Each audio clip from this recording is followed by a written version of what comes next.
학생이 연단에 뛰어듭니다. 그리고 읽기 시작해요. 모든 자애가 조선이 독립국가 조선인의 자주민임을 선언하거라.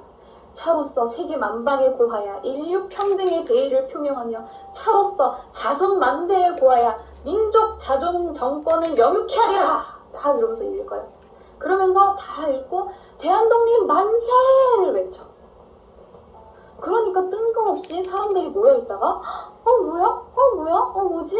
왜 갑자기 대한독립 만세를 외치지? 라고 하는데 모여있던 학생들이 막 태극기를 뿌리기 시작해요. 태극기를 나눠주고 미리 인쇄해왔던 독립선언서를 막 나눠줍니다. 그러면서 사람들이 태극기를 막 흔들면서 대한독립 만세를 거기서 다 외치기 시작하는 거예요.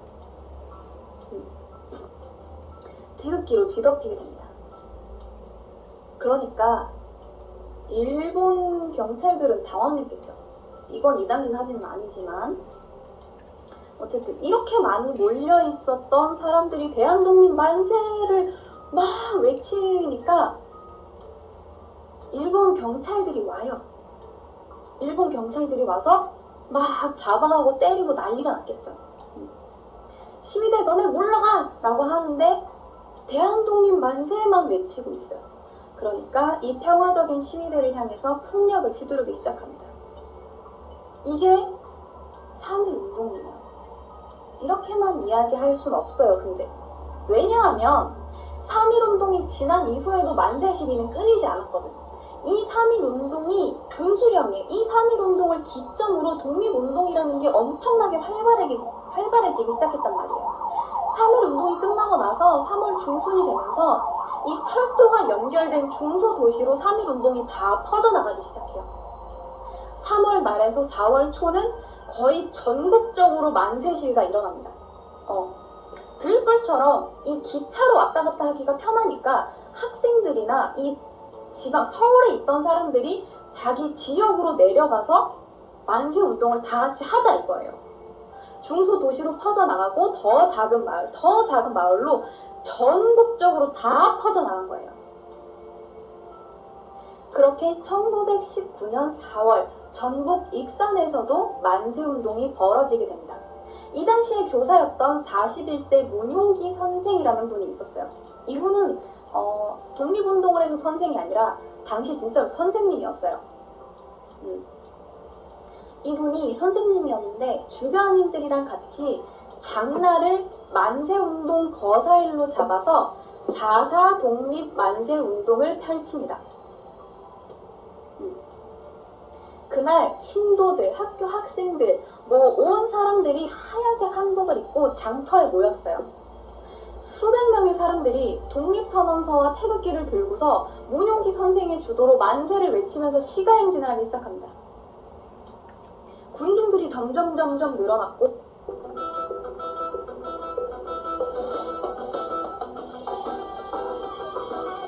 만세 함성이 점점 커집니다.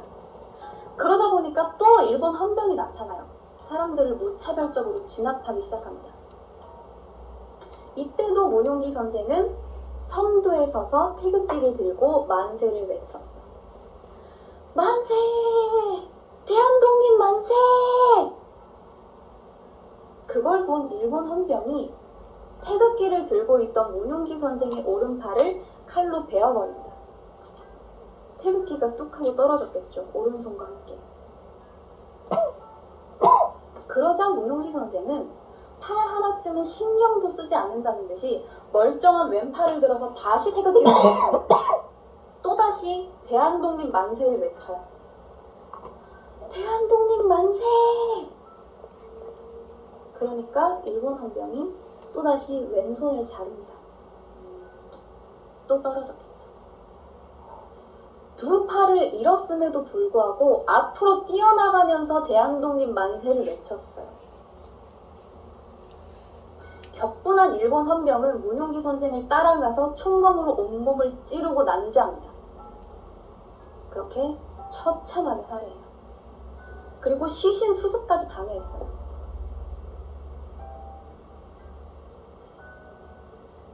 이걸 부인인 최정자 여사가 마을 사람들이랑 같이 밤중에 몰래 가서 겨우 수습합니다. 유족들은 문용기 선생이 순국했을 당시 입었던 이 피 묻은 저고리랑 두루마기를 항아리에 넣어서 땅속에 묻어요. 왜냐하면 이것마저 빼앗길까 봐. 이 피 묻은 저고리를 항아리에 넣어서 땅에 묻었다가 해방이 된 이후에 이걸 꺼내 들고 통곡했다고 합니다.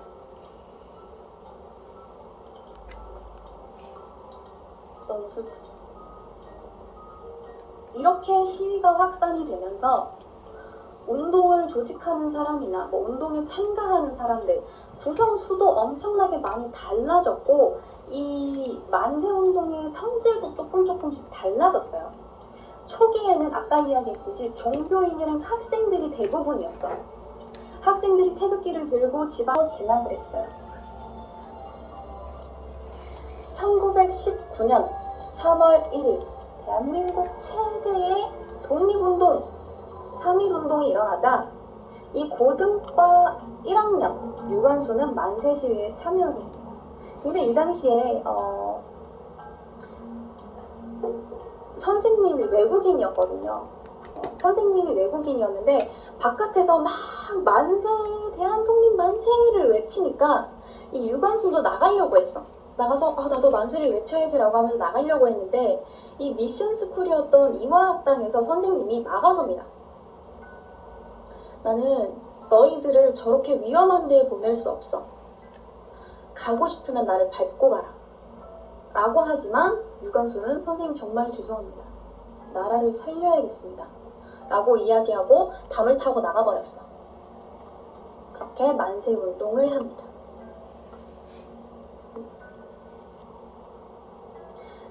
이렇게 만세 시위가 난리가 나니까 1919년 3월 10일에 학생들이 주도를 하다 보니까 일본이 더 이상 안 되겠다라고 해서 휴교령을 내려버렸어.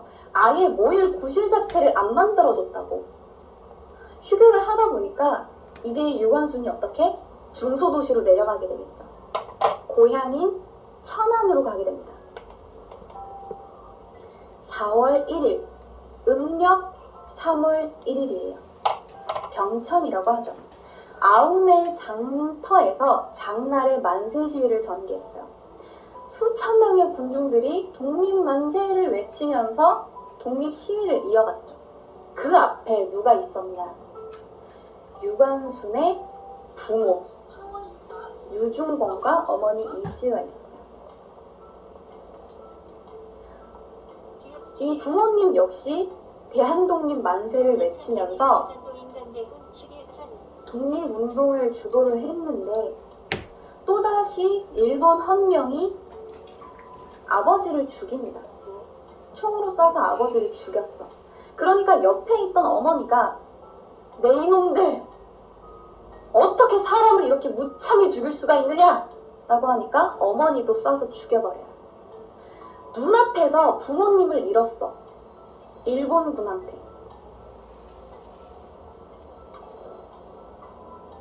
현장에서는 유관순이 잡혀갑니다.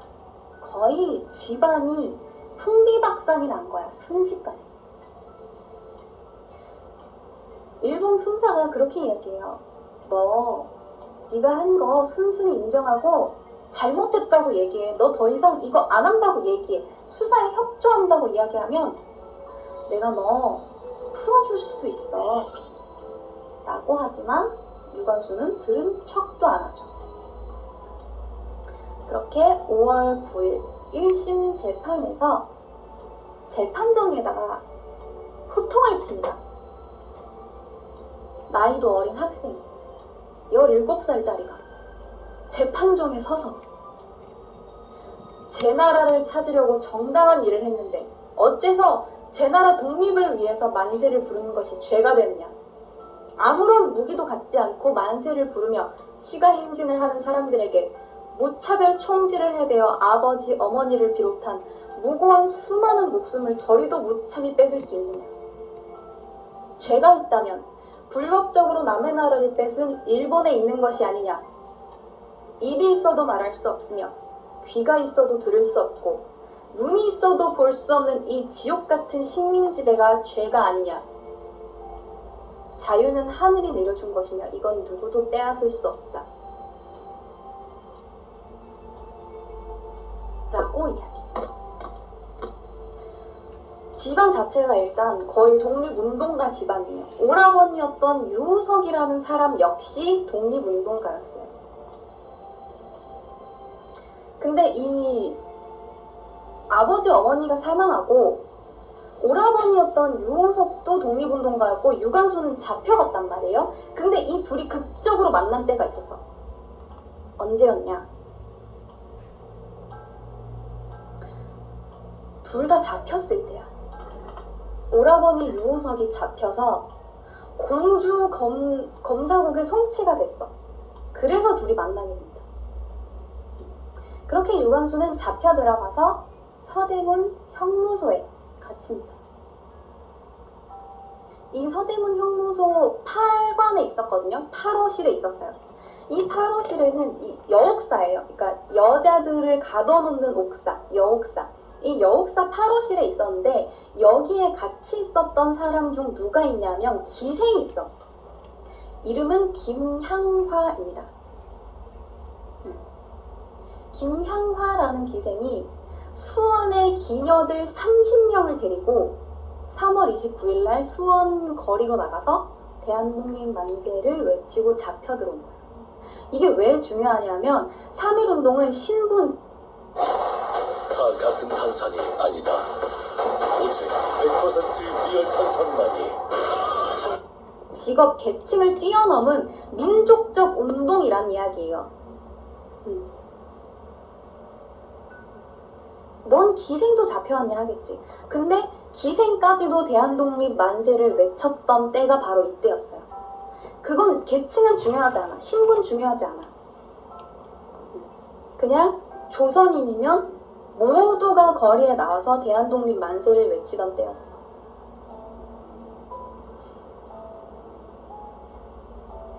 그렇게 유관순은 8호실에서 그 추운 날 굉장히 힘들게 버텼어요. 그 방 안에 또 다른 사람이 임신을 하고 있었단 말이야. 그래서 감옥 안에서 출산을 했어. 그러다 보니까 그 감옥 안이 얼마나 열악해요. 그 추운 날 아기 기저귀를 가는데 아기 기저귀가 얼었어. 애가 오줌을 쌌는데 오줌이 얼어버렸어. 그러니까 유관순은 이거를 손으로 다 짜서 자기 몸에다가 둘러서 이걸 말려주기까지 합니다. 고작 17살짜리가 애기 오줌 만지기도 기저귀 갈아주기도 진짜 싫을 나이에 그렇게 감옥 안에 있는 여자들이 서로서로 다 도와줬어.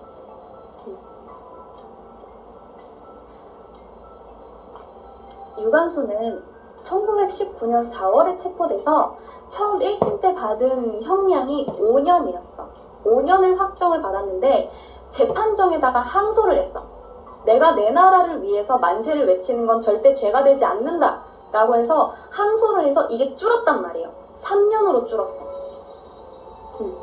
3년으로 줄었는데 거기다가 심지어 1920년 4월 28일 날 영친왕이 결혼을 하면서 특별 사면령을 내려요.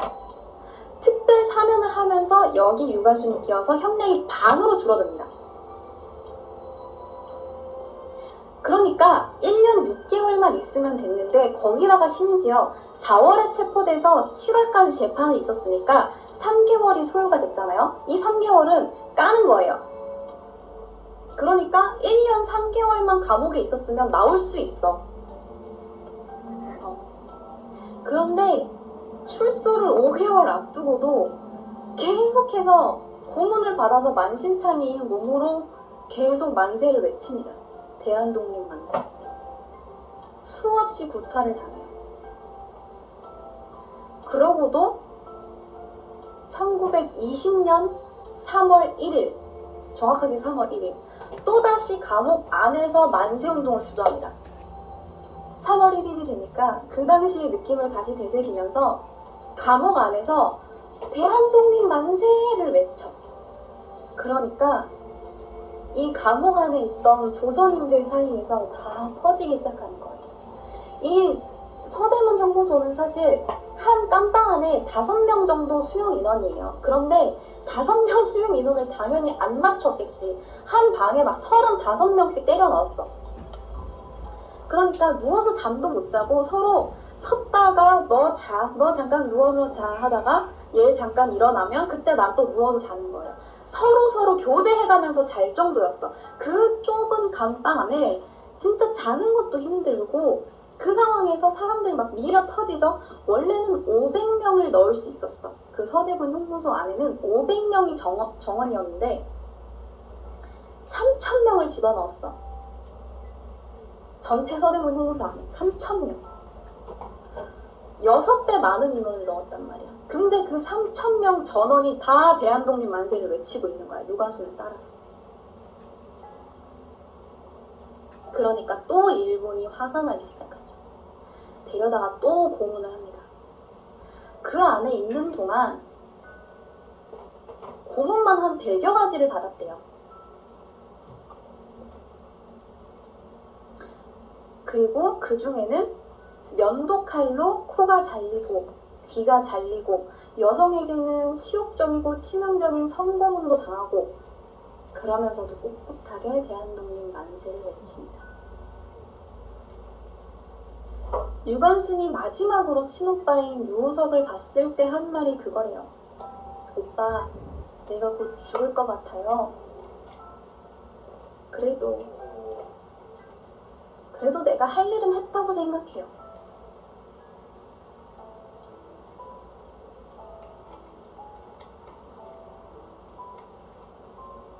출소일이 1920년 9월 31일이었어.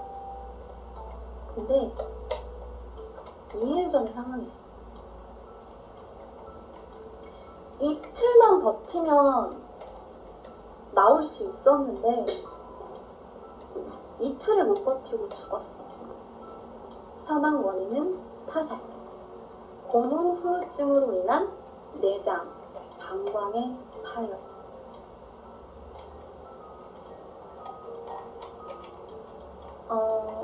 유언이라고 하기에는 좀 그런데 아무튼 유언은요, 내 손톱이 빠져나가고 내 귀가, 코가 잘리고 내 다리가 부러져도 그 고통을 이길 수 있지만 내 나라를 잃은 그 고통만은 견딜 수 없습니다. 나라를 위해 바친 목숨이 오직 하나밖에 없다는 것이 나의 유일한 슬픔입니다.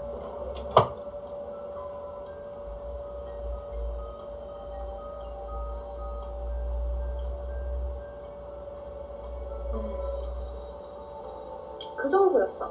나는 이렇게 못할 것 같아. 유관순 사망 당시 나이는 18살. 고작 18살.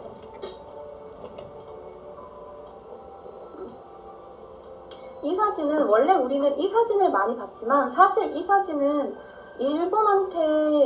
일본 경찰한테 엄청나게 맞은 후의 사진이에요. 원래 안중근 의사도 4번째 손가락이 자르고 본인이 자르셨으니까 자르고 사진을 원래는 꼿꼿하게 서서 찍었단 말이에요. 잡힌 직후에 사진을 찍는데 꼿꼿하게 서서 사진을 원래 처음에 찍었어. 근데 나중에 2번째 찍힌 사진은 무릎이 꿇리고 얼굴을 얻어맞은 사진이에요. 유관순 열사도 마찬가지야. 얼굴을 얻어맞고 퉁퉁 부은 상태의 얼굴을 찍은 거예요. 그러니까 여기 눈두덩이도 부어있고 여기 불도 부어있고 그렇잖아요. 그래서 이 사진 말고 복원한 원래 붓지 않은 상태의 얼굴이 이 사진이에요. 여러분들은 이 얼굴을 기억하시면 될 것 같습니다.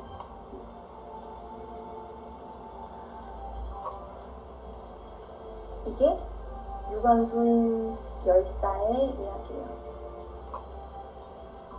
그러면 이 3.1 운동이 있었던 또 다른 지역을 한번 보자. 또 어떤 일이 있었는지.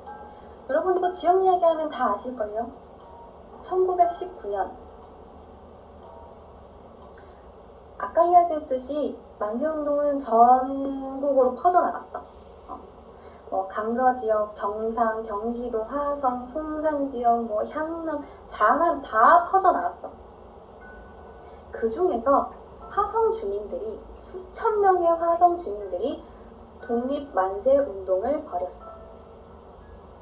그러자 일제는 예고 없는 발포를 하기 시작합니다. 그렇게 46명의 주민이 사살됐어요. 400여 명을 연행해 갔습니다. 그러자 이에 분개한 주민들은 봉화 시위를 하기 시작해요. 면사무소 사무실을 습격하기 시작하고 일본 순사들을 처단하기 시작합니다. 아까 이야기했듯이 처음 시작은 평화 시위였지만 지방으로 내려가기 시작하면서 점점점 성질이 바뀌어갔어. 니네가 우리 때렸어? 우리도 똑같이 때려줄 거야. 봉화 들자. 똑같이 때려주자. 라고 하면서 굉장히 공격적인 시위를 벌이게 됩니다. 그러자 일제의 눈엣 가시가 됐습니다. 이 화성이. 그렇게 4월 15일 오후 2시경 화성 제안리로 들이닥친 순사들은 갑자기 태도를 바꿔요. 야, 우리가 때렸던 거 진짜 미안한데 어쩔 순 없었다. 근데 그거 미안하니까 우리가 사과할게. 너네들 교회로 모이면 우리가 모아두고 사과할게. 교회로 와라. 주로 15세 이상의 남성들을 7살 어린아이가 동생 먹여 살리겠다고 식모살이를 하고 있더라고요. 동생한테 아마 먹을 거 가져오겠다고 약속을 했나봐요. 제안리 교회로 불러 미리 명단을 다 파악했어. 이 마을에 사는 사람들 나이가 몇 살인지, 남잔지 여잔지. 교회에 오지 않은 사람들은 다 집에 찾아가서 데려왔어. 그렇게 교회에 남자들이 다 모였어요. 나서서 부처의 변을 직접 먹었다고요. 아니 이 맛은 똥에서 신맛이 납니다. 라며 맛평가를 했고 대리진단에 회계산에서의 치욕을 잊지 않느냐 라며 쓰디쓴 쓸개를 핥았다고 합니다. 사기 월왕 부천세가에는 이렇게 기록되어 있습니다. 오나라 왕이 월나라 왕을 용서해주자 월나라 왕 부천은 월나라로 돌아가서 몸소 고통을 겪으며 고심하는데 앉은 자리에서는 쓸개를 두고 앉아있거나 누워있거나 항상 쓸개를 바라보며 마시거나 먹을 때에도 쓸개를 맛보았다. 자, 이것이 바로 와신상담입니다. 이게 부천 혼자 그냥 곰쓸개를 핥아서 생볼까 합니다. 체코군단이라는 이름은 교과서에도 아주 짧게 언급이 되는데 무장투쟁에 사용되었던 우리 독립군의 무기가 체코군단으로부터 구입된 것이라는 것 정도입니다. 참고로 체코군단의 정식 명칭은 체코슬로바키아 군단이지만 이번 컨텐츠에서는 편의상 체코군단이라고 하겠습니다. 아무튼 청산리 전투의 승리는 잘 훈련된 독립군과 지형지물을 이용한 뛰어난 전략에도 있었지만 이전까지 일제의 신식 무기에 대항해 화승총 등으로 무장했던 의병들이 번번이 대파당한 것에서도 알 수 있듯 체코군단으로부터 구입한 우수한 최신식 무기의 역할이 상당했습니다. 청산리 대첩의 주인공 이범석 대장은 자신의 회고록 우등불에서 독립군이 체코군단으로부터 무기를 구입했다는 사실을 이렇게 기록하고 있는데요. 체코슬로바키아 군대는 한국에서 독립운동이 일어났다는 말을 전해 들었다.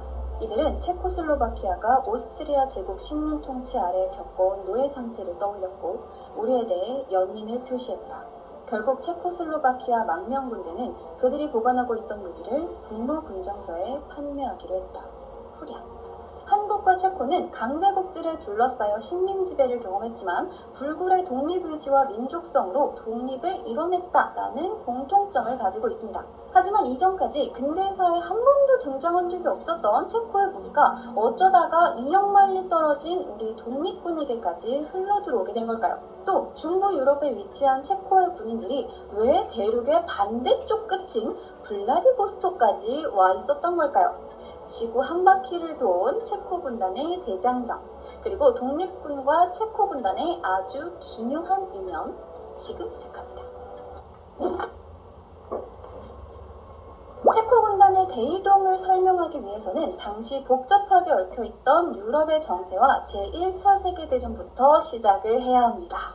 유럽은 19세기부터 본격화된 산업혁명과 과학기술의 발전으로 전례 없는 급성장을 이뤄냈고 넘쳐나는 생산품을 판매하고 원자재를 수입할 식민지의 중요성이 부각되어 각국은 식민지 쟁탈전에 열을 올리게 되죠. 그렇게 맞이한 20세기는 바야흐로 제국주의의 시대였습니다. 일찌감치 산업화와 정치 안정을 이루는 영국은 강력한 해군력과 지리적 이점을 바탕으로 세계 곳곳에 식민지를 보유했고 뒤늦게 국내 정치의 안정을 이뤄낸 프랑스가 여기에 합류했습니다. 반면 옆나라 독일 제국은 오랫동안 분열되어 있었는데 통일전쟁을 치르느라 영국, 프랑스보다 산업화가 늦어졌고 내륙에 위치해 있어 식민지 쟁탈전에서도 뒤처지게 됐죠. 하지만 비렐름 2세와 철혈 제상 비스마르크의 지도 아래 보불전쟁에서 숙적, 프랑스를 패퇴시키는 등 신흥 강국으로 급부상하고 있었습니다.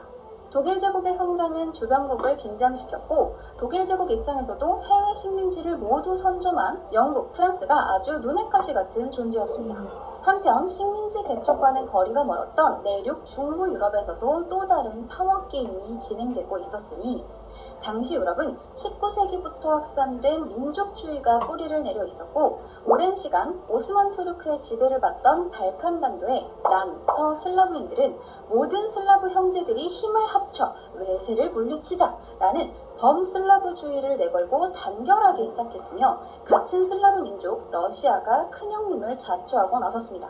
강력한 신흥국가 독일 제국도 범게르만주의를 내걸고 오랜 시간 분열되어 있었던 독일 지역의 결속력을 다지며 적극적인 팽창 정책에 나섰고 같은 독일어권이자 게르만 국가인 오스트리아도 거들고 나섰습니다. 특히 발칸반도의 같은 슬라브 국가 세르비아를 앞세워 호시탐탐 지중해 진출을 노리던 러시아와 이를 견제하려는 오스트리아, 헝가리는 민족주의와 맞물려 갈등이 고조되고 있었고 주변국들 또한 이해관계가 복잡하게 얽혀 긴장감이 고조되고 있었습니다.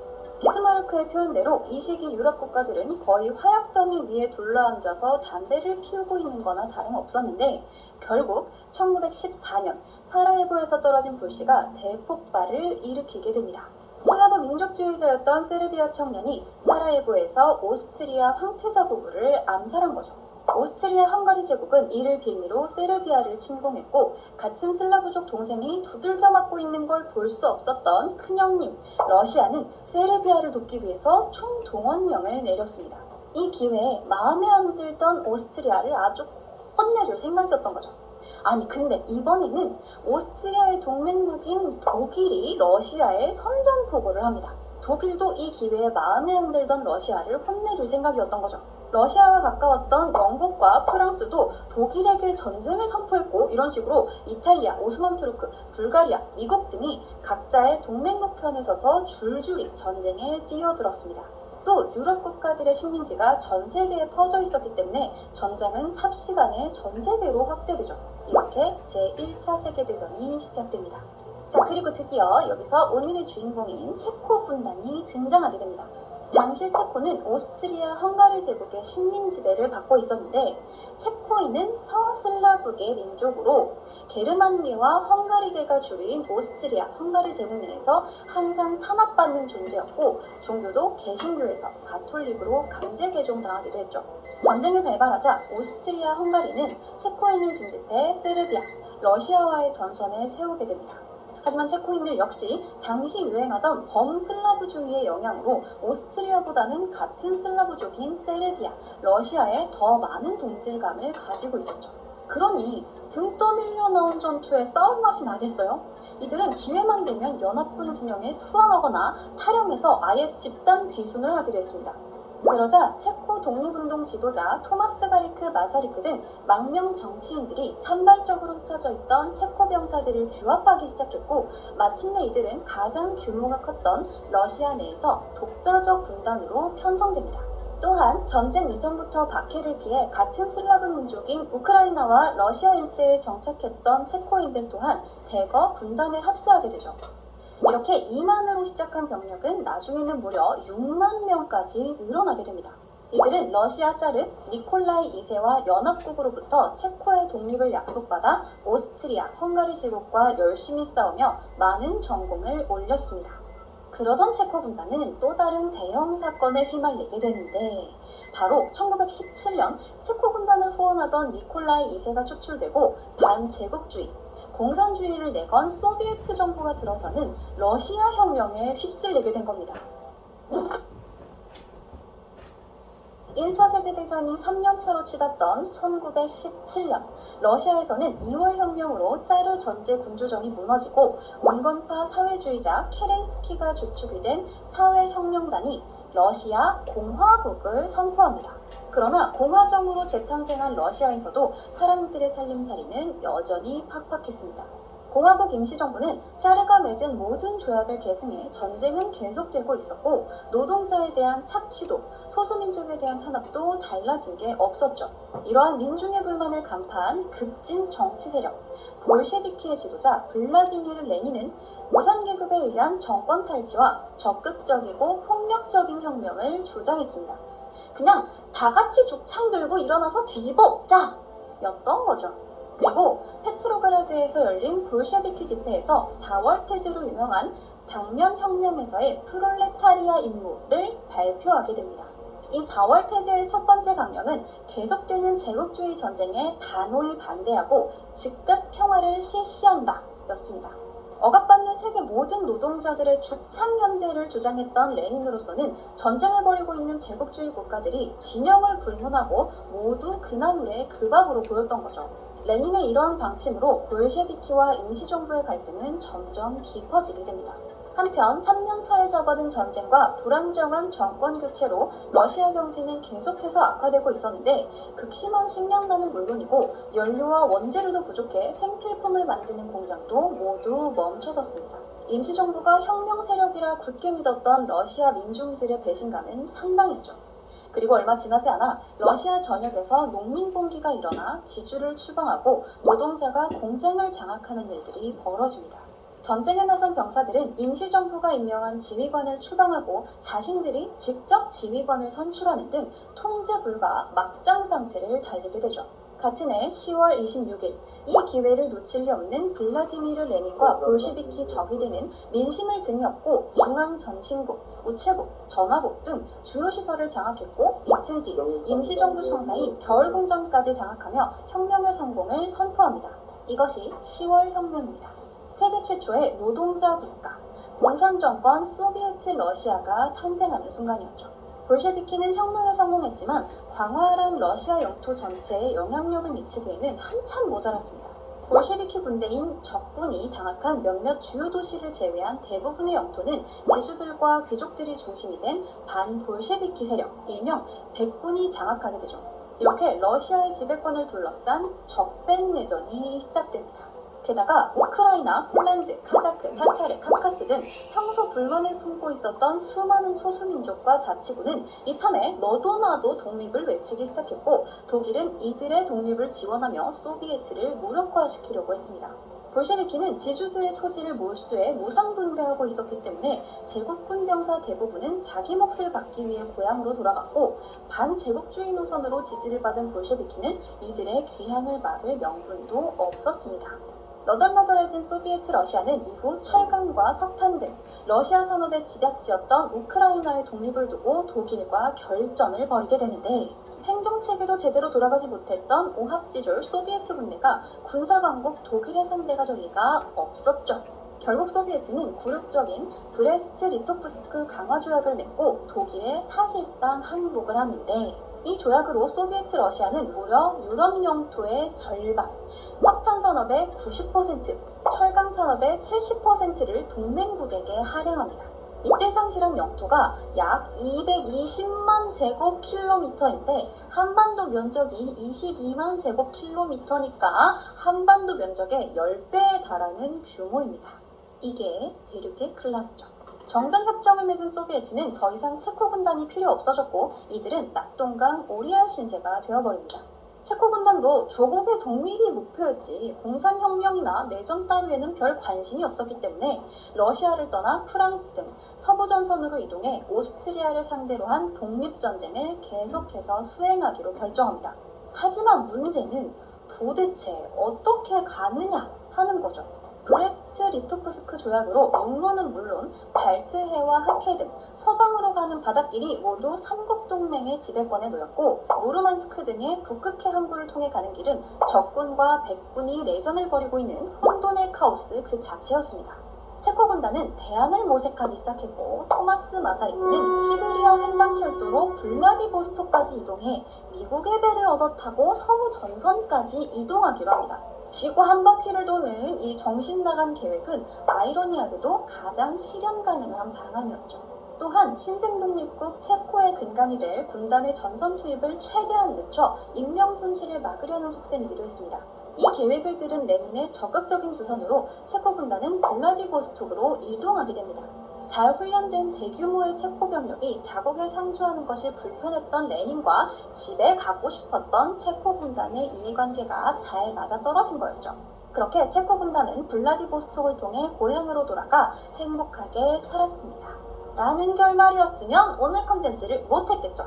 체코 군단은 또 다른 사건에 휘말리게 되는데, 브레스트 리토프스크 강화 조약으로부터 3개월쯤 지난 1918년 5월 6만여 명의 체코 군단은 모스크바 동쪽으로 1700km 떨어진 시베리아 철도의 시작점이자 볼셰비키의 주요 거점 중 하나인 첼랴빈스크에 집결해 블라디보스토크행 열차를 기다리고 있었습니다. 아니 그런데 이게 웬걸? 원수를 외나무 다리에서 만나버립니다. 강화조약에 따라 본국으로 송환 중이던 독일과 오스트리아, 헝가리 포로들과 맞닥뜨리게 된 겁니다. 소비에트를 굴복시키고 사실상 승전국 포로로 기세등등하게 귀환 중이던 이들은 체코 군단을 보자마자 시비를 털기 시작합니다. 그냥 우 하는 수준이 아니라 진짜로 짱돌을 던지고 법규를 날리며 시비를 털었고, 양측의 기싸움은 점점 거칠어져 헝가리 포로들이 던진 돌에 체코 병사 한 명이 맞아 죽고, 그러자 분노한 체코 병사들이 헝가리 포로 몇 명을 끌어내서 총으로 쏴 죽이는 대환장 사태가 벌어지게 됩니다. 사태가 심상치 않게 돌아가는 것을 감지하고 나타난 첼랴빈스크의 볼셰비키 당국은 오히려 발포한 체코 병사를 체포하고 군단의 무장 해제를 요구하는데, 사실 체코 군단이 백군의 세력이 근거지인 시베리아를 통과하면서 이들과 합류하지 않을까 우려했던 볼셰비키 당국이 좋은 명분을 찾은 거였죠. 참고로 이때 체코 군단의 행렬은 마치 영화 설국열차처럼 거의 이동하는 도시 그 자체였습니다. 철갑과 포대, 기관총으로 중무장한 열차에는 병원, 제빵소, 은행 등이 있었고, 심지어 신문사까지 있어서 열차 내에서 신문도 발행할 정도였죠. 상황이 이러했으니 솔직히 체코 군단 입장에서는 좀 빡이 치지 않겠습니까? 포로들 눈치나 살살 보면서 같이 피 흘려 싸운 자기들은 체포하고 막 무기도 내놓으라 그러고, 아니 그럼 뭐 블라디보스토크까지는 막대기 들고 갑니까? 그래서 폭발해버린 체코 군단은 체포된 동료들을 무력으로 석방시켰고, 배치님의 첼랴빈스크를 점령해버립니다. 적군이 시베리아 철도의 시작점인 첼랴빈스크를 빼앗겼다는 건 시베리아 전역에 대한 통제력 상실을 의미했습니다. 100년이 지난 지금까지도 그렇지만 광대하고 황량한 시베리아를 철도 없이 횡단한다는 건 불가능한 일이었기 때문이죠. 그리고 지난 10월 혁명으로 축출된 사회혁명단은 어수선한 틈을 타 옴스크의 공식적인 반볼셰비키 정부를 수립하고, 꽃미남 전쟁 영웅 알렉산드르 콜차크 제독을 백군의 총사령관으로 추대합니다. 적의 적은 나의 친구라고 했던가요? 첼랴빈스크를 점령한 체코 군단은 얼떨결에 백군의 동맹이 되어버립니다. 그렇지만 체코 군단에게 러시아 내전은 이웃집 부부싸움만큼이나 끼어들고 싶지 않은 일이었고, 그냥 빠르고 안전하게 집에 가고 싶을 뿐이었습니다. 그러니 그래, 어차피 시베리아 지나서 집에 갈 거 그 일들을 장악한 콜차크의 백군과 손을 잡고 빠르게 블라디보스토크까지 가는 것도 나쁘지 않죠. 불리해진 적군은 반혁명 세력의 구심점을 제거하기 위해 폐위된 니콜라이 2세를 처형했는데, 이게 불씨가 되어 자국에도 노동자 혁명이 확산될 것을 우려한 영국, 프랑스, 미국, 캐나다, 일본 등 연합국은 체코 군단의 무사 귀국을 명분 삼아 블라디보스톡에 병력을 파견하기 시작합니다. 특히 시베리아 진출을 호시탐탐 노리던 일본은 누가 시키지도 않았는데 7만 명이라는 대군을 파견하죠. 참고로 이때 일본은 훗날 제2차 세계대전과 달리 영국과 미국 편에서 참전했는데 독일령 칭다오와 태평양 섬들을 점령하며 꿀을 빨고 있었습니다. 체코 군단은 세 갈래로 나뉘어 볼셰비키 잔당들을 소탕하며 동진을 계속했는데 1918년 4월 마침내 선발대 일부가 처음으로 블라디보스톡에서 유럽 전선으로 넘어갔고 나머지 병력들도 백군과 함께 시베리아 철도를 따라 주둔하며 차례를 기다리고 있었습니다. 그 사이 콜차크가 이끄는 백군은 연합국과 체코 군단의 지원을 등이었고 승승장구하며 볼가강 근처까지 진격했고 러시아 전역에 퍼져있는 반볼셰비키 세력의 새로운 구심점으로 떠오르는 듯 했으나 얼마 못 가 콜차크 제독의 한계가 드러나게 됩니다. 훌륭한 군인이긴 했지만 훌륭한 정치가는 아니었던 거죠. 특히 몰수한 토지를 귀족들에게 되돌려주는 등의 정책으로 민심이 등을 돌리기 시작한 겁니다. 백군의 기반이 지주와 귀족들이었기 때문인데 아니 차라리 처음부터 없었으면 모를까 줬다 뺏는 게 어디 있습니까? 게다가 콜차크는 엄청난 국뽕러였는데 지나친 러시아 민족주의 성향 때문에 반볼셰비키 세력으로 활용할 수도 있었던 수많은 소수민족들을 적대시했고 체코 군단과도 사사건건 불화가 생겼죠. 이러한 편협하고 독선적인 행보에 그를 따르던 백군은 분열되기 시작합니다. 한편 러시아에서 적백내전이 계속되는 사이 유럽 정선에서는 꿈에 그리던 소식이 들려오는데 바로 오스트리아 헝가리 제국이 패망하여 해체됐다는 겁니다. 1918년 10월 토마스 마사리크와 체코슬로바키아 망명정부는 미국 워싱턴에서 체코슬로바키아의 독립을 선포했고 연합국이 이들의 독립을 적극 지원하면서 마침내 독립국가 체코슬로바키아가 공식 탄생하게 됩니다. 시베리아에 남아있던 체코 군단 병사들은 이제 전쟁이고 나발이고 당장 집에 가고 싶었습니다. 나랑 1도 상관없는 남의 나라 전쟁에 뭐하러 목숨 걸고 싸우고 있겠습니까? 병사들은 이제라도 중립을 선언하고 집에 가자고 주장을 합니다. 게다가 백군은 이 와중에도 내부 쿠데타가 일어나는 등 노선 갈등과 분열을 거듭했고 전쟁의 승기는 점점 적군에게 기울기 시작합니다. 볼셰비키는 특유의 발빠른 민중 친화적 대처로 대중의 지지를 이끌어냈고 대대적인 반격을 가하며 백군의 근거지 옴스크를 함락시켜 백군을 더 먼 동쪽인 이르쿠츠크까지 쫓아내게 됩니다. 이때 너무너무 집에 가고 싶었던 체코 군단에게 볼셰비키가 마술을 뻗쳐오는데 야, 남의 나라 전쟁에서 이게 뭔 개고생이니 콜차크만 잡아서 넘겨주면 우리가 블라디보스토크까지 빠르고 안전하게 보내줄게 라며 딜을 쳤고 이미 조국이 독립한 지 1년이 넘은 시점에도 발목이 잡혀 있었던 체코 군단은 딜을 받아들이게 됩니다. 그렇게 1920년 1월 체코 군단은 이르쿠츠크의 영국군 부대로 이동하기 위해 체코 열차에 탄 콜차크의 뒤통수를 거하게 치고 그를 체포해 볼셰비키에게 넘겨주고 말았습니다. 그리고 그 다음 달인 2월 콜차크는 총살당해 강물에 버려지죠. 구심점을 잃은 백군은 빠르게 와해되기 시작했고 장장 5년을 이어가던 양측 도합 270만 명의 사상자를 낸 러시아 적백내전의 끝이 보이는 순간이었습니다. 다음 달인 3월에는 시베리아의 모든 체코 병력들이 남김없이 블라디보스톡에 집결했고 순차적으로 빠져나가기 시작해 9월에는 마지막 남은 체코 부대가 러시아를 빠져나가며 체코 군단의 대장정은 막을 내리게 됩니다. 초기 6만여 명이었던 병력의 손실이 거의 없는 아주 훌륭한 성과였습니다. 체코 군단은 성대한 환영을 받으며 고국으로 돌아갔고 이들은 독립국 체코슬로바키아의 근간을 이루게 됩니다. 자, 그렇다면 체코 군단은 언제 독립군들을 만나 총을 팔았던 걸까요? 당시 귀국하려는 체코 병사들로 북적이던 블라디보스토크 등 연해주 지역에는 독립운동 세력을 포함한 철도와 부도 노동자 등 각계각층의 한인들 약 19만여 명이 거주하고 있었고 이때 양측의 본격적인 교류가 시작됩니다. 친한 청년단의 여운 형제는 1919년 1월 파리 평화회의에서 한국 대표단을 파견하기 위해 블라디보스톡에 체류하면서 각국의 인사들과 접촉했는데 이때 체코 군단과도 접촉한 기록이 남아있습니다. 양국은 서로의 처지에 많은 공감을 했던 걸로 보여요. 체코 군단이 발행했던 신문인 체코슬로바크 덴니크는 같은 해 3월 일어난 한반도의 3.1운동을 3번에 걸쳐 크게 보도하기도 했습니다. 또 이때 여운형과 인연을 맺은 체코 군단의 가이다 장군은 이듬해 상해 임시정부를 답방하기도 했는데 임시정부 요인들의 담화가 독립신문에 보도되기도 했습니다. 그중 일부를 읽어드리면 이렇습니다.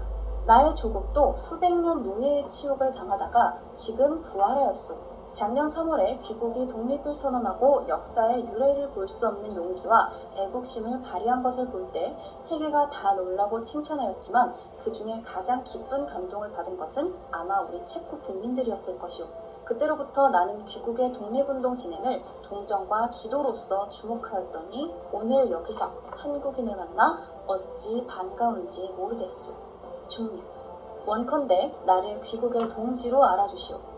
다시 만날 때는 피차의 영광 있는 독립국민으로 만납시다. 라는 내용입니다. 듣기만 해도 가슴 벅찬 내용이죠. 비교적 늦게 귀국했던 가이다 장군의 부대로부터 독립군이 대부분의 무기를 구매했다고 추정되는 이유이기도 합니다. 하지만 이후 가이다 장군의 행적에 딱히 주목할 만한 내용은 없었고 오히려 귀국 후 한국에 대해 잘못된 설명을 하는 등 그의 진정성을 어디까지 믿어야 하는가에 대해서는 아직 논란의 여지가 있습니다. 아무튼 이렇게 1919년부터 무장 독립투쟁론을 주장하던 간도의 독립군들을 중심으로 체코 군단의 무기를 구입하기 시작했는데 양측의 거래 내용은 앞서 이야기한 이범석 대장의 우등불이나 여러 독립군의 증언에서 구체적인 사실이 확인되지만 체코 측의 공식 기록이 남아있지는 않습니다. 체코 군단은 귀국을 위해 연합국인 일본의 협조가 필요한 상황이었고 이에 대항하는 독립군과의 무기 거래에 대한 내용을 굳이 남길 필요는 없었던 걸로 추정하고 있을 뿐이죠. 한편 1920년 당시 조선총독부 경무국은 우리 독립군과 체코 군단의 무기 거래를 아주 구체적이고 상세하게 파악하고 있었는데 역설적이게도 이 문서들이 이제 한국의 독립운동사를 파악하는 귀중한 자료가 되고 있습니다. 몇 개를 읽어드리자면 조선인 박창호가 체코 군인으로부터 구입한 총 60정, 탄환 6,000발은 29일 조일이 휴대하고 러시아군 소속 조선인 5명의 호위를 받고 시크오트 방면으로 운반된 형적이 있다. 후랴. 김영준은 7월 중순 체코 장교로부터 군총 300정, 탄약 수만 발, 폭탄 1,600개를 구입하고 노령 땅 어느 섬으로부터 범선에 적재하여 수군학으로부터 이독으로 운반하고 한상렬의 손에 넘겨주었다. 후랴. 불령선인 신이라는 자는 은닉 중인 체코군 무기 5만 정, 기관총, 수류탄 5,000개를 소량씩 매입하여 아무르만으로부터 배로 은밀히 적출하여 중국 마차로 반도하자 역에 운반해 조선 영내에 밀송하고 있다. 후랴. 자, 이처럼 체코 군단과 독립군 간의 무기 거래 형태는 산발적이고 여러 단계를 거친 복잡한 과정이었을 걸로 추정됩니다. 안타깝게도 이 문서에 적혀있는 조선인 박창호, 김영준, 신이라는 인물들이 어떠한 분들이었는지는 알 수가 없죠. 체코 군단의 무기를 구입한 사람들은 독립군 외에도 중국인과 러시아인들을 포함해 블라디보스톡에서 활동하던 다양한 민족과 계층의 사람들이었기 때문에 귀국 과정에서 쓸모없게 된 무기를 처분하는 과정이었지 체코 군단이 한국의 독립을 지원하기 위해서 무기를 팔았다고 보기는 어려울 수 있습니다. 다만 이렇게 구입한 체코 무기가 청산리 전투 승리에 막대한 역할을 했다는 것만큼은 부정할 수 없는 사실이죠. 자, 그리고 그 막대한 역할을 한 모신나강 소총 한 정과 탄환의 가격은 당시 조선인 노동자 1년치 노임과 맞먹을 정도로 비쌌습니다. 자, 그렇다면 독립군들은 이 비싼 총들을 다 어떻게 산 걸까요? 체코 군단이 우리나라만 식민지 DC를 해준 걸까요? 아니죠. 체코 군단의 귀국 후 한국의 것으로 보이는 금비녀와 가락지, 비단 보자기 등의 물건이 체코 골동품 시장에 쏟아져 나왔는데 이는 무기 구매 자금이 임시정부뿐만 아니라 수많은 민중들의 피와 땀으로 모금된 것이라는 사실을 짐작해야 합니다. 청산리, 봉오동 전투와 독립운동의 밑거름은 바로 민중들이었다고 할 수 있겠죠. 자, 강대국들에 둘러싸여 식민지배를 경험한 한국과 체코, 양국의 독립을 위한 노력과 이를 둘러싼 국제 환경을 다각적으로 이해하는 건 오늘날을 살아가는 우리에게도 많은 교훈을 줍니다. 음수사원 불정지임이라는 말이 있어요. 물을 마실 땐 그 근원을 생각하고 우물을 판 사람에게 감사해야 한다는 뜻입니다. 우리가 지금 누리는 자유와 풍요의 근원을 다시 한번 생각해보는 건 어떨까요? 자, 그럼 오늘 컨텐츠는 여기까지.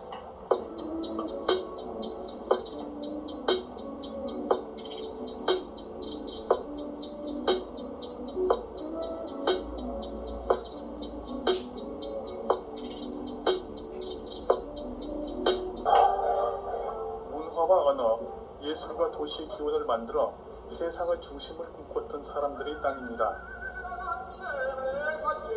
오래전 여기 머물렀던 사람들은 사라졌지만 남아있는 풍광은 저마다의 이야기를 전하며 아직 다른 시대의 우리를 매혹시킵니다. 수많은 사상가와 예술가 역시 우리처럼 이곳을 꿈꿨습니다.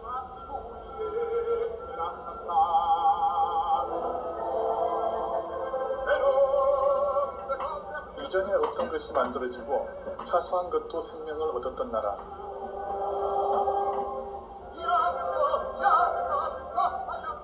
모든 것을 피워내 뿌리가 된 이곳은 빛나는 시간의 땅 이탈리아입니다.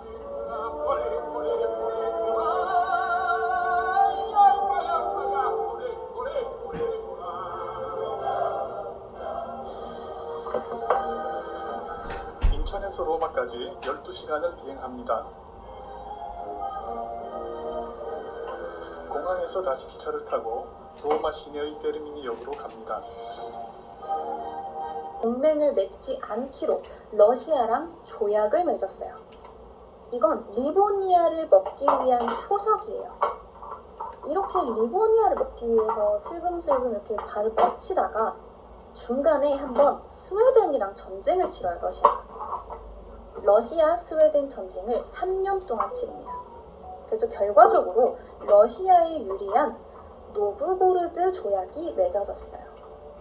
근데 여기서 스웨덴이 리보니아나 폴란드가 러시아와 전쟁을 벌였을 때 폴란드나 리보니아를 지지하지 않기로 조약을 맺습니다. 그리고 주변 4대 강국인 러시아, 폴란드, 리투아니아, 스웨덴, 덴마크, 노르웨이는 이 발트해의 이권을 잡기 위해서 눈치 싸움을 하고 있었는데 여기에 리보니아가 낀 거예요. 지기스문트 2세가 1557년에 리보니아 연방 문제에 개입을 하면서 포츠볼 조약을 맺었어요. 쉽게 말해서 리보니아 연방이 폴란드, 리투아니아랑 손을 잡겠다는 얘기예요. 근데 아까 1554년에는 러시아랑 폴란드에 협력하지 않기로 조약을 맺었잖아요. 근데 이걸 이반 4세가 스웨덴과 전초전을 끝낸 뒤에 이걸 알았어. 그래서 이반 4세가 매우 열이 받습니다. 이미 폴란드랑 리투아니아는 리보니아의 군대까지 동원해서 개입을 시작했어요. 그러니까 러시아가 이거 그냥 넋놓고 있을 수만은 없는 거예요. 그래서 25년간에 걸친 치열한 전쟁인 1558년 리보니아 전쟁이 시작됩니다. 초반에는 당연히 러시아에 유리하게 진행됐죠. 뭐 리보니아 거의 뭐 들어본 적도 없고 러시아는 엄청 큰 나라잖아요. 뭐 그거 인구수로도 잽이 되겠어요? 안 되죠. 근데 이 리보니아가 용맹하기로 유명했던 스위스 용병을 고용을 합니다. 거기다가 리보니아 기사단이 방어에 성공해요. 그러면서 전세가 역전되기 시작합니다. 그리고 1561년 결국 러시아가 이긴 것도 아니고 진 것도 아닌 상태로 리보니아는 거의 지기 직전이었어요. 그냥 겨우겨우 방어에만 성공하고 있었는데 이 둘이 싸우는 와중에 리보니아랑 러시아가 싸우는 와중에 지기스문트 2세가 폴란드가 이미 주변을 다 먹은 거예요. 발트해를. 그러니까 리보니아는 눈치를 보다가 우리는 폴란드에 투항합니다. 우리 좀 받아주세요. 이렇게 한 거예요. 러시아 그냥 대놓고 엿먹은 거죠. 발트해 뺏겼죠. 뭐 전력도 완전 다 털렸죠. 거기다 리보니아는 피해 입은 게 뭐예요? 기사단이 와해된 것밖에 없어요. 실질적으로 러시아가 진 거죠. 게다가 리보니아와의 전쟁 때문에 전 군사력을 전쟁에다 투입을 시키다 보니까 외적이 침입하는 것조차 막지 못해서 국민들 사이에서 말이 많았는데 여기에다가 또 역병이랑 기근이 돕니다. 그래서 이반 4세의 인기가 바닥으로 추락하게 돼요. 이로 인해 이반 4세의 분노가 극에 달하게 되는데 사실 이것보다 훨씬 더 큰 일이 있었어요. 이반의 삶에 엄청나게 큰 영향을 미치는 사건. 그의 정신적 지주와 다름없었던 아내 아나스타샤가 사망한 거예요. 1560년 시름시름 앓던 아나스타샤가 사망합니다. 그는 아나스타샤의 죽음에 너무나 좌절한 나머지 아나스타샤를 데려간 신은 잔인하고 무분별했다. 이제부터 나도 똑같이 행동할 것이다. 라고 말하면서 광기에 사로잡히기 시작했어요. 이방 4세는 아나스타샤가 귀족들에 의해서 독살당했다고 생각을 했어요. 그래서 그때부터 귀족들을 잔인하게 숙청하기 시작합니다. 이복형 블라디미르와 자녀들을 독살하고 아내와 어머니를 익사시켜서 일가족을 몰살시켰어요. 그 외에 친지들 보야르 드보란을 가리지 않고 눈에 거슬리면 다 죽여버렸고요. 그리고 그는 1564년 마침내 최측근만을 대동한 채 모스크바를 떠납니다. 뜬금없이 자취를 감춰버렸어요. 어디로 갔냐면 알렉산드롭스키 성에 틀어박힙니다. 그리고 편지를 써요. 성직자와 자유민들에게 보야르들이 자꾸 정권을 위협하니까 국가를 내가 다스릴 수가 없다. 쉽게 말해 이간질을 시킨 거예요. 성직자랑 자유민들이랑 귀족들. 정확히 말해서 보야르들이죠. 근데 이게 먹힙니다. 그래서 보야르 두마가 다시는 무례하게 하지 않을 것이니 부디 돌아와 주시길이라고 한 발 뺍니다. 그래서 이제부터 차르는 지위 여하를 막론하고 재판 없이 사람을 처벌할 수 있으며 재산을 몰수할 권한을 갖게 됩니다. 또한 오프리치니나의 건설에 착수하기 시작했어요. 이건 예외구역 혹은 특별구역이라는 뜻인데요. 러시아의 광활한 동북부 토지를 아예 그냥 소유권을 몰수해서 차르의 직할령지로 만든 거예요. 전제 정권을 휘두를 수 있는 토대를 마련한 거죠. 쉽게 말해 돈인 거잖아요. 더불어서 오프리치니나의 치안을 유지하겠다면서 오프리치니키라는 군대를 따로 창설합니다. 검은 옷이랑 검은 말을 타고 다녀서 흑위병이라고도 불린 이 군대는 오로지 이방 4세만의 명령에 복종했고 귀족이고 농민이고 가리지 않고 약탈하고 학살했어요. 이제 초기에는 1000명 정도로 구성이 됐는데 한참 활동할 때는 6000명까지 됩니다. 오프리치니키는 차를 험담하거나 아니면 불순분자를 색출하는 게 주 임무예요. 그리고 개 머리랑 빗자루를 들고 다녔어요. 무슨 의미냐면 차르를 반대하는 이들을 개처럼 물어뜯고 빗자루로 쓸어버리겠다 라는 뜻이에요. 이들은 사람을 굉장히 잔인하게 고문하고 살해했는데 어떻게 했냐면 사람을 끓는 물에 삶거나 긴 꼬챙이로 꿰거나 기둥에 묶고 천천히 돌려가면서 굽는 등 잔인하게 사람을 죽였어요. 이반은 잔인하게 사람이 죽을수록 더 좋아했고 따라서 오프리치니키들은 이반 4세의 총애를 받기 위해서는 더 잔혹하고 더 많이 사람을 죽여야 됐던 거죠. 또한 이반 4세는 오프리치니키들의 집회에 가서 희생자들이 처형당하는 걸 보면서 즐거워했던 겁니다. 심지어 1570년에는 노브고로드시라는 마을이 리투아니아랑 내통했다고 의심을 하게 된 거예요. 그래서 이반 4세는 오프리치니키들을 보내서 6주 만에 노브고로드시의 사람들을 다 죽여버렸어요. 그 도시에 있던 사람들을 전부 다 죽였어요. 이게 수치가 상당히 많이 나뉘어요. 최초의 기록에는 약 6만 명 정도로 추산이 되어 있는데 이건 좀 너무 많은 수치고 약 3,000명, 최소 3,000명에서 12,000여 명의 사람들을 학살했다라고 보고 있어요. 또한 이반 4세는 7명의 아내를 차례로 더 뒀는데 4번째랑 8번째 말고는 거의 다 제명해 죽지 못했습니다. 얌전히 이혼을 한 케이스가 제일 좋은 거고요. 그거 말고는 이반 4세의 성에서 나가려면 관에 실려서 나가는 것 말고는 없었어요. 1572년에는 충분히 전제권이 확립이 되었다고 생각을 했는지 오프리치니나를 철폐하고 오프리치니키드를 해산을 시킵니다. 그래도 여전히 제국의 토지가 전부 다 차르 거다 라는 기본 원칙은 바뀌지 않습니다. 그런데 이렇게 잔혹한 짓을 일삼던 이반 4세였지만 정말 사랑하고 아꼈던 사람들이 있었어요. 그들이 바로 사망한 아내 아나스타샤와 그 사이에서 낳은 황태자 이반. 이반 4세는 이반을 황태자로 세우기 위해서 열심히 노력을 했고 교육을 정말 열심히 시켰어요. 그런데 덕분에 이렇게 잘 배운 이반이 이반 4세의 공포 정치를 반대합니다.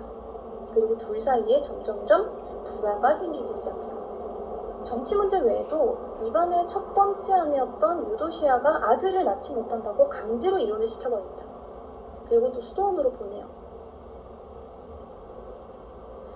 그리고 곧 두 번째 아내를 낳습니다. 그런데 두 번째 아내인 프라스코비아 역시 아이를 낳지 못해서 수녀원으로 보내집니다. 그리고 어렵게 맞은 세 번째 아내 엘레나가 임신을 했어요. 드디어. 임신을 하고 있던 1581년 이반은 임신한 황태자비 엘레나가 얇은 옷을 입고 돌아다니는 걸 보게 됩니다. 그래서 어디 감히 이런 옷을 입고 다녀? 복장이 너무 경박하다 라면서 임신한 며느리를 폭행을 했어요. 그래서 유산을 하게 됩니다. 황태자 이반이 이것 때문에 상당히 열이 받아서 이반 4세에게 흥분해서 덤벼들게 됩니다. 이것 때문에 똑같이 이성을 잃은 이반 4세가 들고 있던 지팡이 같은 왕홀이 있어요. 이걸로 아들의 머리를 내리칩니다.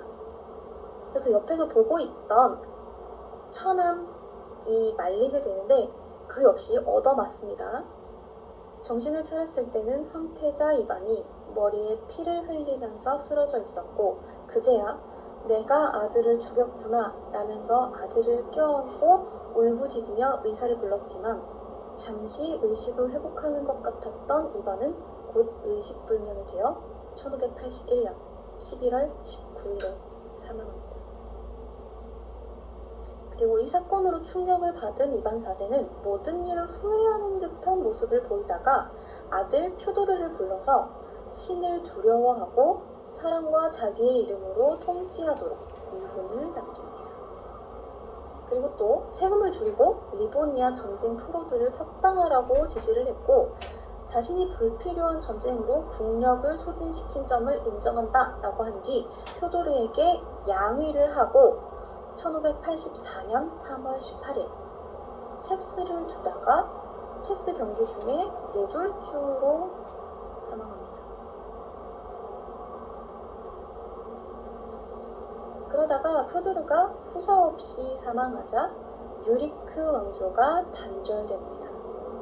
그리고 이 이반 4세의 처남이었던 보리스가 왕위에 오르면서 러시아의 로마노프 왕조가 시작되는 거예요. 이 이반 4세는 이반 뇌제 그리고 두렵다라는 뜻인 그로즈니라는 별명으로 불렸습니다. 분명 멀쩡한 치세를 펼쳤던 그가 광기로 미쳐버린 데에는 여러 가지 이유가 있었을 겁니다. 어렸을 때 노출되었던 학대가 그 첫 번째였을 거고 두 번째는 1553년에 알았던 중병 때문이었을 거예요. 1553년에 이반 4세는 갑자기 쓰러지게 되는데 자기가 죽을 것을 우려했던 이반 4세는 1552년에 태어난 아들인 디미트리에게 충성을 맹세할 것을 신하들에게 명령했어요. 이제 내가 죽으면 디미트리가 왕위를 이어받게 되고 너희들은 이 아이를 섬겨라 라고 이야기를 한 거죠. 그런데 보야르는 물론이고 자기가 믿었던 신하들마저 한 살도 안 된 디미트리보다는 이반 4세의 사촌이었던 블라디미르 안드레예비치를 차기 차르로 밀려고 이것을 거부하게 됩니다. 그대로 죽었으면 블라디미르가 차르가 됐을 수도 있지만 이반 4세는 회복을 하게 됐고 죽은 건 아들 디미트리예요. 자기가 갑자기 멀쩡하게 회복을 하자 명령을 거부하고 자기 맘대로 사촌을 차르로 만들려고 했던 신하들에게서 과거 자기가 어릴 때 강압적인 모습을 보였던 보야르를 보았던 건지 자기가 약해지면 지금 충성을 바치던 신하들도 등을 돌리고 언제 배신할지 모른다는 생각에 거의 망상장애에 시달렸던 것 같아요. 근데 이때까지만 해도 아나스타샤가 살아있었기 때문에 이성은 유지하고 있었고 그냥 때때로 쉽게 자제심을 잃고 쉽게 분노하며 쉽게 의심하는 성격으로 바뀝니다. 그리고 세 번째는 그가 수은 중독이었을 수도 있다는 거예요. 이반 4세는 수은을 약이라고 생각했어요. 그때까지만 해도 그럴 수밖에 없었겠죠? 페니실린 나오기 전이니까. 그래서 수은을 마시고 수은을 아궁이에 끓이고 그래서 수은 중독에 걸렸었던 것 같아요. 그리고 이것 때문에 그가 그렇게 사랑해하지 않았던 아나스타샤가 죽었다는 의견도 있어요. 아나스타샤는 시름시름 앓다가 죽었는데 아나스타샤의 묘에서 높은 수치의 수은이 발견됐다고 합니다. 물론 이반 4세의 묘에도 마찬가지였는데 이반 4세의 뼈에서는 매독균이 침투했던 흔적이 발견이 됐대요. 그러니까 과거에 그렇게 한량처럼 다른 여자들 강간하고 다닐 때 매독이 걸렸었나 봐요. 과거 매독의 약으로 수은을 쓰기도 했었기 때문에 이로 인해 이반 4세가 수은 중독에 걸렸을 수도 있다는 이야기죠. 자, 이렇게 어쨌든 이반 뇌제로 불리며 안타까운 어린 시절을 지나 절대적인 차르로 군림했으나 사랑하는 아들을 자기 손으로 죽인 이반 4세의 이야기는 여기까지 할게요.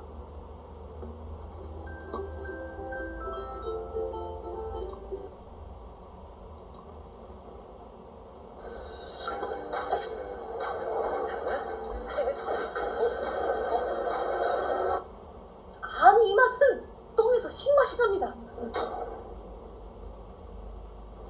오늘은 복수란 이렇게 하는 거다 이송이들을 외치는 복수의 눈이 먼 사람들 이야기를 할 텐데 일단 참고서적이 된 사기 역시 중형을 당하고도 끝까지 책을 써서 자신을 고자로 만든 한무제에게 뒷엿을 먹인 사마천인 만큼 이번 이야기는 사기 중에서도 복수에 미친 자들 피해 복수를 이뤄낸 복수 처돌이들에 대해서 알아보겠습니다.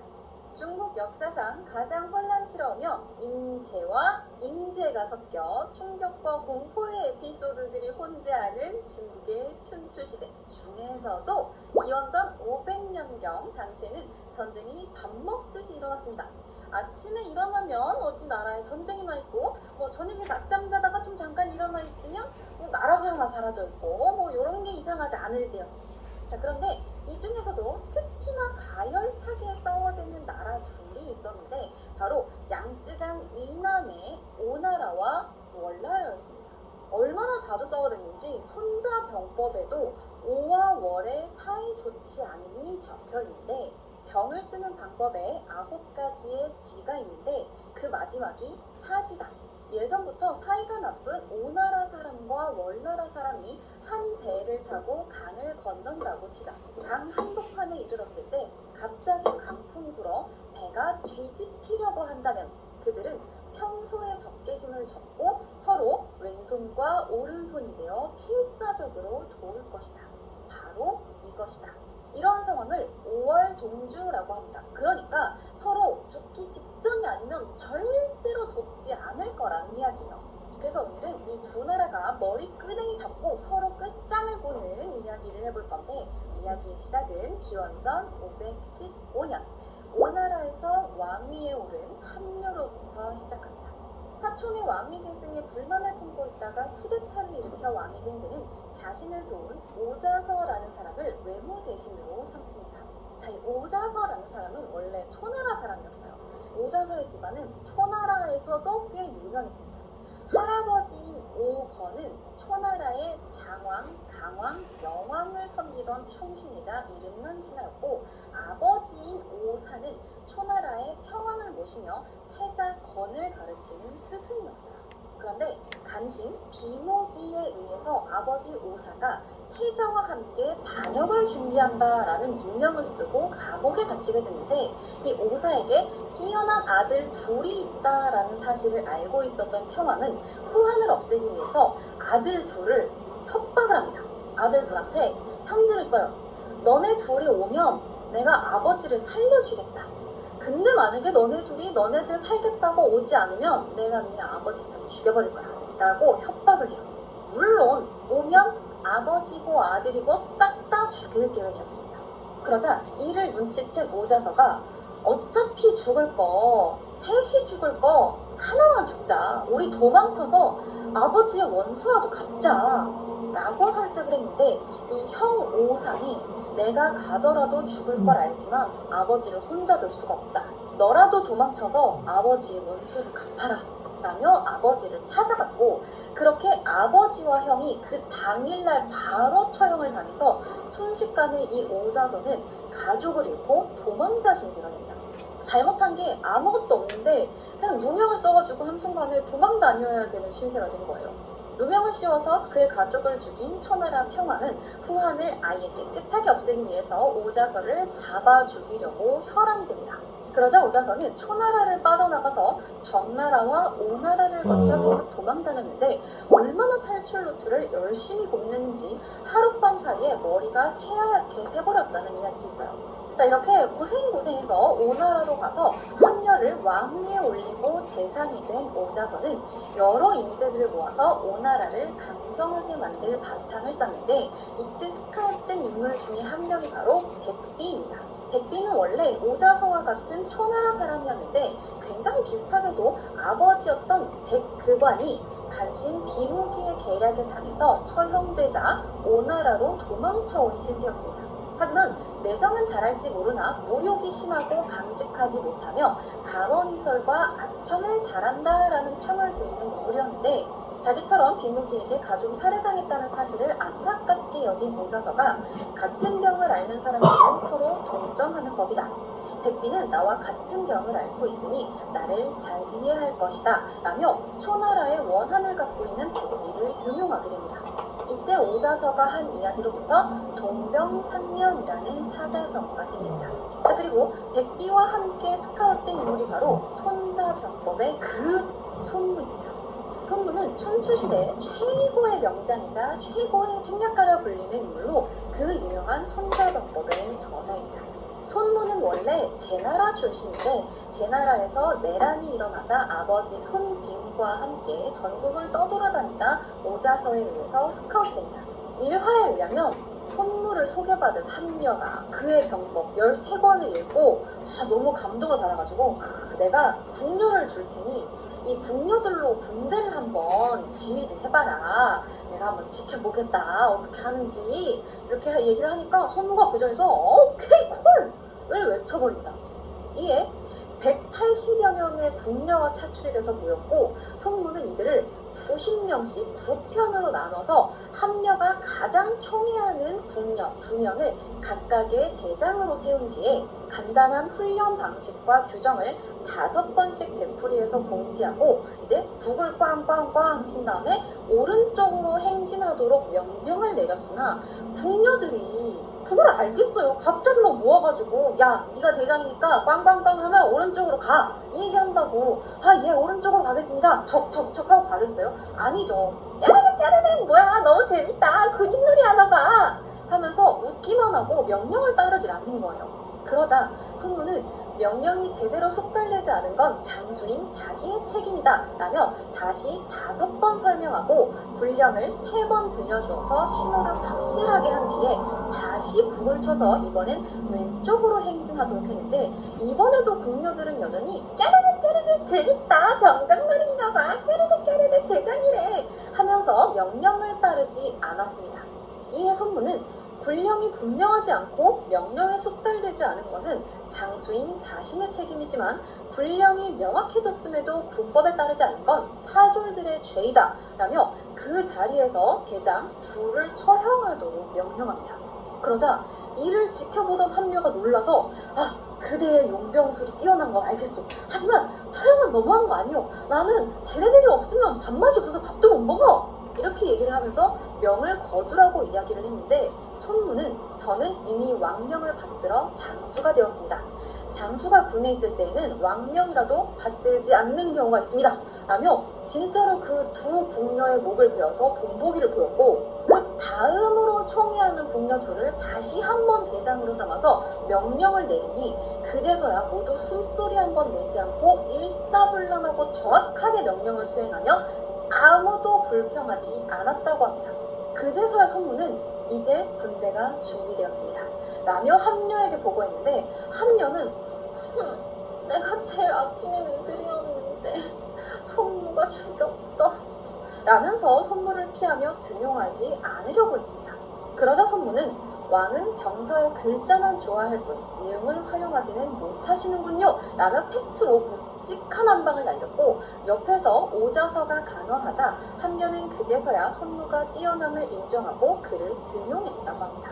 근데 아니 갑자기 무슨 궁녀 모아다가 뭐 막 죽이고 군대를 만들었다니 이게 무슨 병법이야 라고 생각할 수도 있지만 이건 언제든 백성들을 모집해서 군대를 만들 수 있다는 걸 굉장히 빠르고 단편적으로 보여준 예시입니다. 자, 이러한 백기와 손무 스카웃 소식을 듣고 인재들이 점점 몰려들면서 오나라는 더욱더 힘을 키워갔고 오나라로 온 지 약 10년이 지나 드디어 기원전 506년 오자선은 초나라를 공격합니다. 이렇게 오나라에서 열심히 인재 긁어 모으고 백기 부르고 무슨 손무 부르고 했던 게 다 아버지의 원수를 갚기 위해서였던 겁니다. 그렇게 초나라로 쳐들어가 전쟁을 시작한 지 3개월 만에 수도까지 진격하게 되죠. 당시 초의 수도는 난공불락으로 유명했으나 손무의 수공에 의해서 아주 허무하게 뚫려버립니다. 그러자 초나라의 왕과 대신 명령만이 허겁지겁 도망쳤고 지도자들이 사라진 초나라 수도에는 오군이 들어와 대규모의 약탈과 방화, 강간이 이루어집니다. 그래서 역사가들은 훗날 이때를 짐승들의 세상이었다고 이야기한다고 해요. 이렇게 오자서의 복수는 성공하는 듯 했어요. 그런데 그의 아버지와 형을 죽인 평왕과 이무기가 정작 이미 죽어서 묻힌 지 오래야. 그래서 이 소식을 들은 오자선은 자신이 직접 죽이지 못함을 한탄하면서 하루 종일 울었다고 합니다. 자, 하지만 직접 죽이지는 못해도 이미 죽어있는 평왕이라도 곱게 누워있는 꼴은 못 보겠는지 평왕의 무덤을 찾아가 파헤쳐서 시체를 보리채찍으로 300대를 칩니다. 그러자 시체가 형체조차 찾을 수 없게 되었고 그제서야 채찍질을 멈췄다고 해요. 이것이 바로 묘를 파헤쳐 시체에 매질을 한다라는 뜻으로 통쾌한 복수나 지나친 행동을 뜻하는 불묘 편시입니다. 이렇게 죽어있는 시체라도 채찍을 쳐서 복수를 한 오자서만큼 근성으로 복수를 이뤄내는 또 다른 인물들이 있었으니 그들이 바로 부천과 부차입니다. 기원전 503년 오나라가 초나라를 부수고 영성을 접수하느라 빈집이 된 오나라에 월나라가 쳐들어오게 됩니다. 자, 그러자 함녀가 월나라 토벌군을 보냈으나 이와 동시에 수도가 털린 초나라에서는 충신 신포서가 진나라로 달려가서 초나라가 위급 상황임을 알리며 우리가 지금 싹 다 털리게 생겼는데 오나라에 털릴 바에는 차라리 우리가 진나라에 그냥 갖다 바치겠습니다. 근데 조금 요만큼 자비를 베풀어서 초나라를 그대로 이어갈 수 있기만 해주시면 저희가 속국이 돼서 충성을 다하겠습니다 라면서 지원 요청을 했고 진나라에서는 군대를 파견해주지 않았습니다. 그쵸? 뭐하러 군대를 지원해주겠어요? 그러자 신포서는 선체로 7일 밤낮을 큰 소리로 울었다고 합니다. 이러면서 울어요. 이 어른이 7일 밤낮을 뭐 물도 안 마시고 밥도 안 먹고 울었대요. 그러자 그의 총심을 탐복한 진나라가 병사를 파견해 주었고, 그렇게 함려는 쳐들어간 초나라에서는 진나라한테 털리고 빈집은 월나라한테 털리고, 그 사이에 동생 부계가 날름 오왕 자리를 차지합니다. 자, 순식간에 집이고 뭐고 싹 다 털려버린 함려는 곧바로 부계를 공격해서 그를 정리하고, 이후 기원전 496년 빈집 터이를 시도한 월나라에 복수를 하러 떠났는데, 이때 월나라는 윤상이 사망하고 그해 막 즉위한 구천이 왕이었기 때문에 정권이 교체되면서 나라가 불안정한 시기였고, 함려는 딱 이때를 노린 거죠. 하지만 구천에게는 이 모든 불리함을 뒤엎고도 남을 범려라는 책사가 있었습니다. 이 범려는 오나라를 상대로 아주 살벌한 전술을 펼치는데, 바로 죄수 지원자들로 이루어진 결사대였어요. 전술은 간단합니다. 제1대가 5분의 진영 근처에서 와악 하면서 큰 소리로 함성을 내지르면서 막 달려가요. 그래서 오나라가 잔뜩 긴장해서 집중을 하면 왼쪽부터 차례로 파도를 타면서 스스로 목을 베어 자살합니다. 자, 그리고 곧바로 또다시 제2대가 우르르 달려가지고 아악 하면서 막 함성을 지른 다음에 또 목을 베서 다 자살해요. 그리고 뒤이어서 또 제3대 역시 마찬가지로 자살을 합니다. 이들은 사형 선고를 받은 죄수들이었는데, 전쟁에 나가서 자살하면 너네 가족들의 생계를 보장해주겠다라는 이야기에 어차피 죽을 거 결사대에 지원하자라고 해서 자살 파도타기를 한 겁니다. 자, 그러자 이걸 본 오나라가 이게 뭔 일이야? 쟤는 뭐야? 공격하는 거 안 봤어? 라면서 어리둥절해있는데, 이 틈을 타서 월나라가 일제히 비어있는 오나라의 진영을 기습해서 오나라군이 너무나 허무하게 패배하고 맙니다. 자, 이때 오왕 함려가 도망치다가 화살을 손가락인지 발가락인지 뭐 어딘지는 모르겠지만 기록에는 그냥 지라고만 적혀 있어요. 어딘지 모르겠지만 어디를 그냥 화살로 뻥 하고 맞았어. 근데 이게 독화살이었는지 아니면 그냥 상처가 잘못 덧나고 죽었는지, 아무튼 별거 아닌 상처에 함려가 죽게 됩니다. 너무나 어이없는 결말이지만 여러분, 복수의 이야기는 지금부터 시작해요. 자, 이렇게 함려가 사망하자 그의 아들 부차가 뒤에 이어서 오나라의 왕이 되는데, 함려는 사망하면서 너는 구천이 너의 아버지를 죽인 일을 잊겠느냐 라고 이야기했고, 부차는 감히 잊지 않겠습니다 라고 하고 3년 안에 복수를 다짐합니다.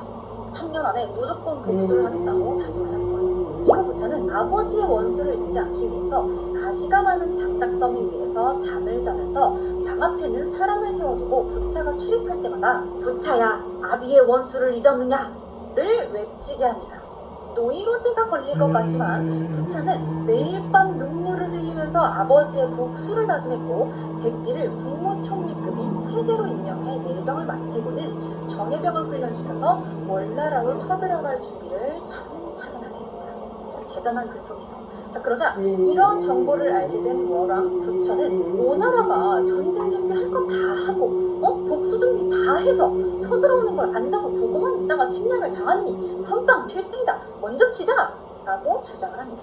하지만 범려가 지금은 시기상조이며 아직 오나라는 선왕 함려의 죽음에 분노하고 있을 때이니 만약 지금 쳐들어가면 5분의 적개심만 커질 것이다 라며 말렸는데, 이미 한 번의 승리로 자신감이 이제 여기까지, 뽕이 여기까지 차오른 부처는 지금 당장 선빵을 날려야 된다 라면서 출병을 하게 됩니다. 결국 오군과 월군은 부초에서 전투를 벌였는데 그 결과는 5군의 대승리였습니다. 범려만 안 듣고 신나게 출병한 부초는 처참하게 깨져서 폐잔병 5천을 수습해서 회계산 위로 올랐는데, 곧바로 5군이 추격해와서 회계산을 포위하자 그제서야 부초는 범려한테 어떻게 해야겠소?